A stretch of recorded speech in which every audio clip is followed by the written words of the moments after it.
Supreme court द्वारा article 370 पर जो फैसला सुनाया गया है उसको सुनकर आपको खुशी की अनुभूति होने वाली है। मैं पूरी तरह से 370 हटाने का पहले से ही समर्थन करते आ रहा था और उसी चीज़ को भारत सरकार के जो निर्णय थे उन्हीं चीज़ों को आज सुप्रीम कोर्ट ने भी सही ठहराया। क्या कहा सुप्रीम कोर्ट ने, आइए जानते हैं डिटेल से।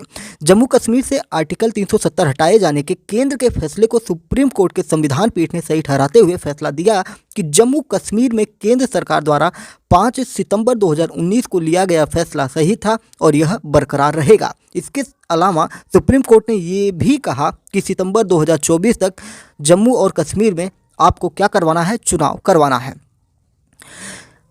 ठीक है, सीजीआई ने क्या कहा, इन सारी चीज़ों को अगर हम डिटेल में जानना चाहें तो आइए जानते हैं। एमपीएस हिंदी पर आप नए हैं तो चैनल को सब्सक्राइब करके डेली करंट अफेयर्स और न्यूज़ एनालिसिस के लिए ज़रूर जुड़िएगा। तो क्या कहा सीजीआई ने, ये आपको हम बताते हैं। उन्होंने कहा कि 370 हटाए जाने का फैसला बरकरार रहेगा। इस दौरान उन्होंने कहा कि राष्ट्रपति के पास जम्मू कश्मीर में 370 हटाने का अधिकार प्राप्त है और ये अधिकार विधानसभा भंग होने के बाद कायम रहेगा।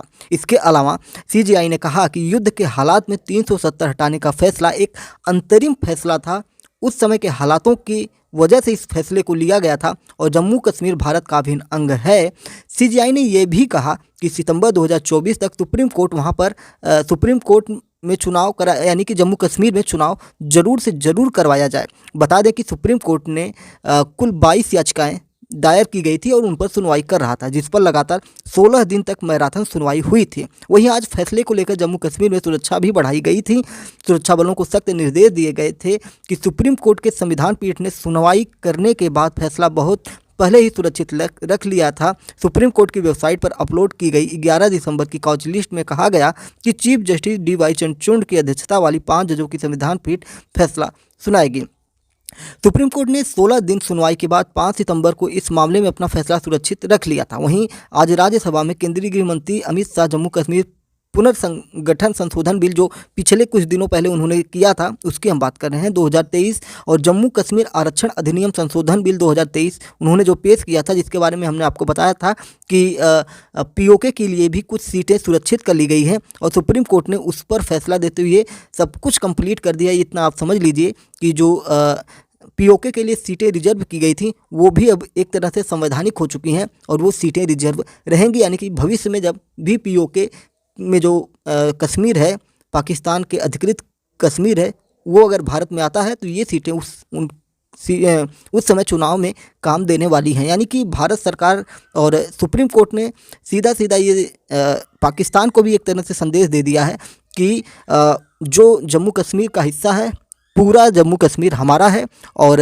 इसमें किसी प्रकार की कोई कोताही नहीं बरती जाएगी और भारत सरकार के जो फैसले थे वो सभी सही थे। साथ ही साथ अगर हम इस पर बात करेंगे तो जो याचिकाकर्ता थे, जो लोग जम्मू कश्मीर से धारा 370 हटाए जाने का विरोध करते हैं लगातार, उन लोगों को भी ये सबक मिल चुका है कि विरोध करने की हद होती है और उस हद को पार करने के बाद आपको आपकी जो सीमा है उसको सुप्रीम कोर्ट द्वारा बता दी जाती है। और इस प्रकार से विरोध करना एक लोकतांत्रिक प्रक्रिया है, लेकिन राष्ट्र हितों के साथ समझौता करके विरोध करना एक गलत प्रक्रिया है। तो चैनल पर नए तो सब्सक्राइब करना बिल्कुल भी ना भूलिएगा। डेली करंट अफेयर्स और न्यूज़ एनालिसिस के लिए एक बार फिर से हम आपको ब्रीफ कर दें कि धारा 370 या भारत सरकार द्वारा जितने भी कानून वहाँ पे लागू किए गए हैं, जैसे शिक्षा का अधिकार अधिनियम या जो भी एक्ट वहाँ पे लागू किए गए हैं, भारत सरकार का संविधान, भारत का संविधान, भारतीय झंडा, हर चीज़ बरकरार रहेगी। सिर्फ और सिर्फ वहाँ पे सितंबर 2024 तक चुनाव कराने के आदेश सुप्रीम कोर्ट द्वारा दिए गए हैं। जय हिंद, नमस्कार, भारत माता की जय।